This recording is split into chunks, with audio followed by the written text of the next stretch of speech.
Hey everyone, welcome to Princess of Gay. I'm your host, Connie, and today we are reacting to episode 11 of Total Drama Island, the Ridonculous Race, or just Total Drama, the Ridonculous Race. But check this out. So, see the difference there? As you can see, I have gotten, I can try to show it off here, a ring light for Christmas. I am going to need to adjust this now for the reaction. But yeah, so I got a ring light for Christmas, so I can adjust it here as you see. I can go with a whiter light or more of a warmer orangish light. I can make it brighter and everything. I can basically handle it as I will. Or I could just have it off. But this will definitely be very useful for, like, if I wanted to do reactions earlier in the morning, like right after my dad left, when it's still darker out, I have this. Or if I ever really have the opportunity to do it where it's later on in the day and darker. Or in general, if it's just super overcast outside, you know, where usually the screen would be pretty damn dark because of that. Now we have the ring light, and that should help with that. And it seems to give some pretty good lighting here. It seems to work pretty well. But yeah, so we're basically testing it out with this, because as you can see, like this, it's like it's not too bad. But it's dark enough outside, it's overcast enough outside to where it's probably fine right now. It may just be me like being super anxious about it, but yeah. It still, I think, looks better with the lights either way. No matter how you look at it. Obviously, I have to adjust to having this bright ass light right in my face. But I'll adjust to it as much as I need to in regards to that. But all of that being said, I'm going to move that out of the way. Like I said, we are here for another episode of Total Drama. It's been pretty fun lately. Some great character moments. And I wasn't really anticipating getting to do this today, because it's the day after Christmas and everything. My father has today off, but he went somewhere. I don't actually know where. I have an idea, but I don't know for sure. But he's going to be gone for a bit, so I decided, you know, I can get to recording a reaction or two. And hopefully just have some fun and enjoyment and get back into the swing of things after the holiday. So yeah. And I think this is a good one to start off with, something nice, simple, fun, and everything.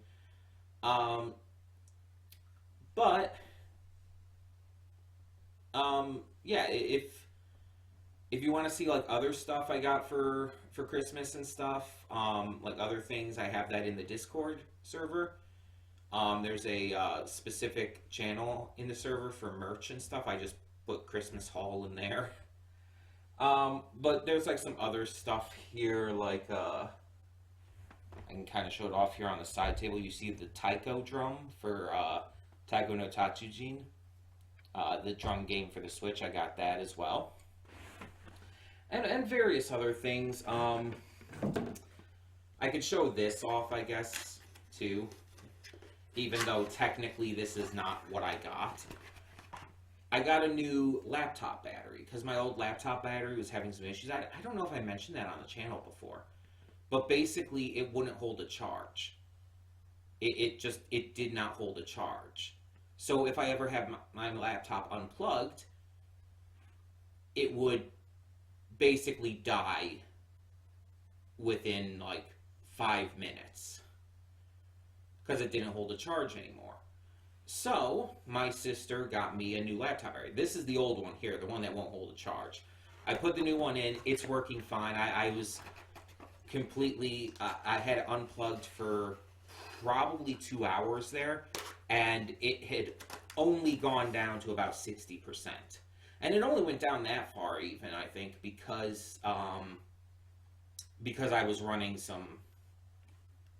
a lot of stuff at the moment, to put it simply. But yeah, so that's going to help a lot with just being able to not have to worry about having that plugged in at all times. So yeah, I mean, it's plugged in now, but that's just because I don't want anything to possibly happen while I'm recording it all, you know. But either way, so yeah, just wanted to, I guess, show off a couple things. Like I said, you could go to the Discord server to see everything that I got, but for the time being, let's just get into this, because pretty much all I would say elsewise about the episode would just be like, oh, this stuff happened last time. It's like the Rock and Rollers got lucky that they weren't eliminated because it was a non-elimination, which I feel like we've got to have at least a couple more of those, just based on how many episodes we have left. Probably one or two more, I would think. Maybe more if we end up having a double elimination challenge at some point. That would be interesting. But yeah, we're almost about halfway through the season, series, whatever you want to call it. And I mentioned this last time, I believe. But I'll mention it again here real quick. I'm not sure about stopping this and taking a break, because at the moment I'm still really into it. And I said I would figure it out by, like, I think episode 13, because that's the halfway point.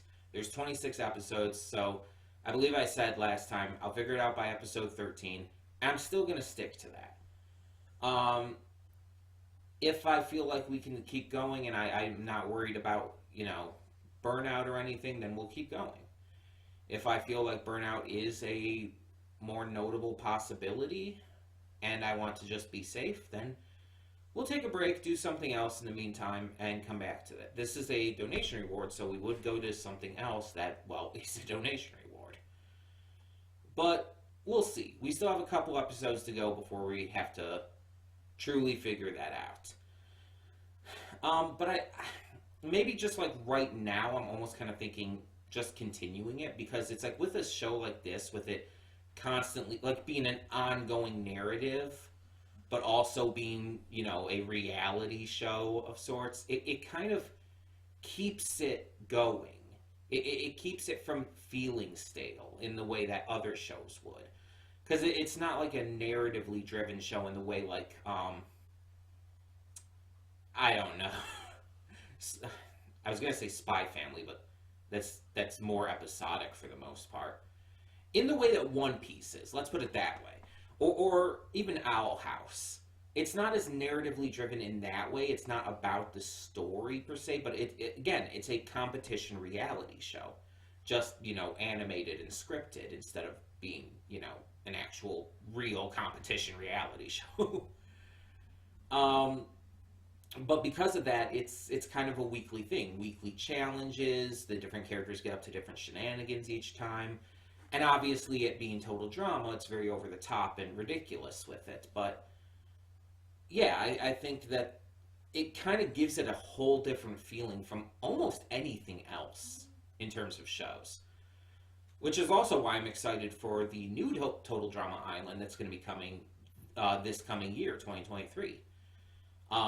Because that's bringing it back to the basics with the island. Chris and Chef are back and everything.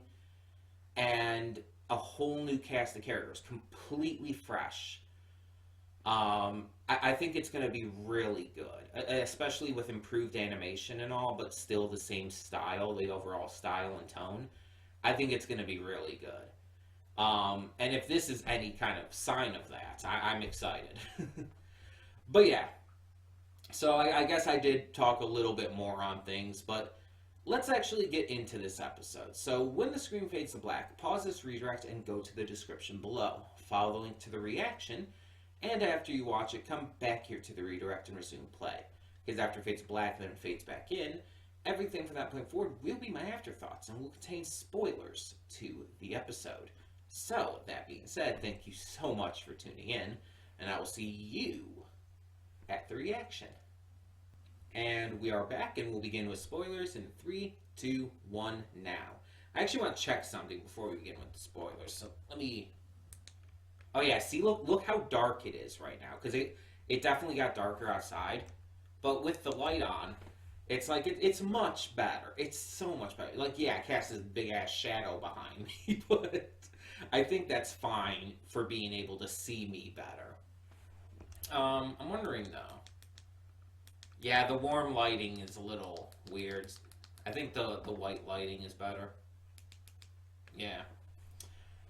So this is so useful. I'm so glad that I got this, and I asked for it, so it's not like it was just this massive surprise, but still. Anyway, the Rockers had this in the bag. You have a contest where you're playing air guitar. Of course, the Rockers are gonna have it. Like Spud, as how would you put it? As off as he always tends to be, like, this is literally his wheelhouse. Like, he may not be good in a lot of other challenges and whatnot, but you're having an air guitar contest, and he is a rocker. That's literally his thing. I feel like Rock almost has to apologize for doubting him on that. It's like, of course he was going to be great. The fart, shooting the fire with the fart and the lighter was absolutely stupid. But it's dumb enough to somehow make sense for, like, the idea of at least punk rock. Just, you know, doing things that other people would look down on and just owning it and whatnot. I guess. And everybody seemed to like it just because, you know, huge fire, a flamethrower kind of thing. The one dude had a marshmallow. Where did you get that? Why do you just have a marshmallow on a stick? Like, what? But you also see, like, all of the crowd, and you kind of get that foreshadowing the beginning of the episode when they first get to Finland. You could see with how all the crowd is dressed, their makeup and everything. Again, with how Ennui and Crimson mention it at the beginning of the episode, it's like this is going to be good for them too. But we did have a little scare because they lost their makeup and wigs. And because of that, they nearly quit. Because they were not comfortable without being in their goth attire. Like, they still had their outfits and all, but without the makeup and the wigs and everything, it's like they weren't themselves. And to make that kind of thing a part of your identity, it's like, yeah, you're going to be upset if you just suddenly lose that. Especially if, like, these two are dating, they've never seen each other outside of that. So to suddenly kind of be forced into that situation has to be upsetting for them, genuinely. And it's like, I'm not just, you know, saying this because I've always liked them and everything, like, because they've been one of my favorite teams. Like, seriously, though. Like, if you build your identity around a certain look and style and whatnot, and it's all someone knows you by, and then suddenly they see you out of that, it could be embarrassing. It could be just terrifying to deal with. It's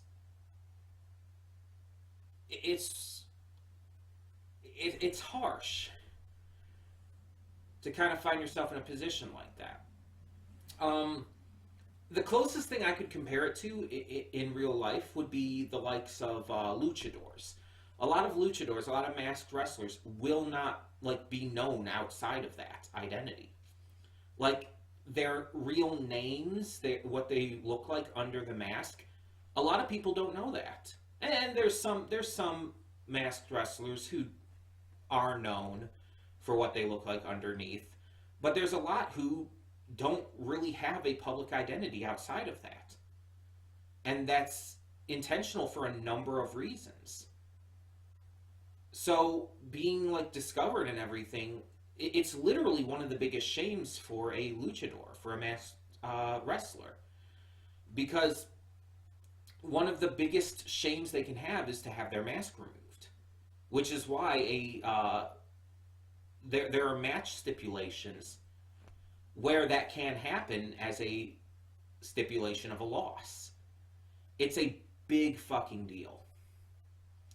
And it's the closest thing I can think of that would be comparable to this. Because I think in real life, like, a lot of goths probably wouldn't be as, like, this invested in that kind of character, but I might be wrong. I'm not a goth. But, like, the ones I've known usually haven't been like this, but it just depends on the person, probably. And there's nothing wrong with it if they are. There's nothing wrong with that at all. There's a lot of comfort in being able to, in a way, become someone else. A lot of cosplayers feel this. That just the idea of, like, even just dressing up as your favorite characters, or for those who wear a fursuit or whatever else, it brings comfort. It brings a sense of identity that you don't have otherwise. And so it's not just my enjoyment of them as a team and the characters in this, but I genuinely feel for them because it's something that I do get. Even if I personally don't really go through that, because I do tend to be very open and honest about who I am, and I don't really put on a mask in that kind of way, but I still get it. And so I did feel really bad for them.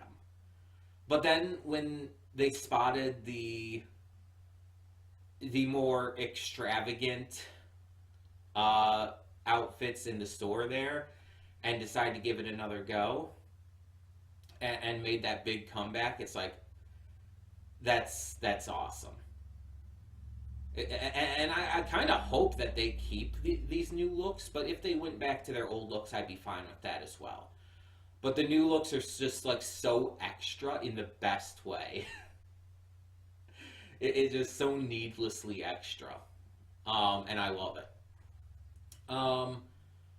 But yeah, I thought this was a very good one in regards to their characters.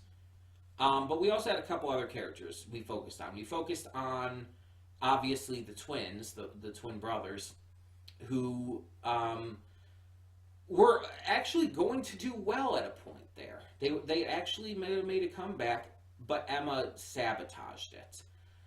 Unfortunately, she did it because she wanted to help Noah.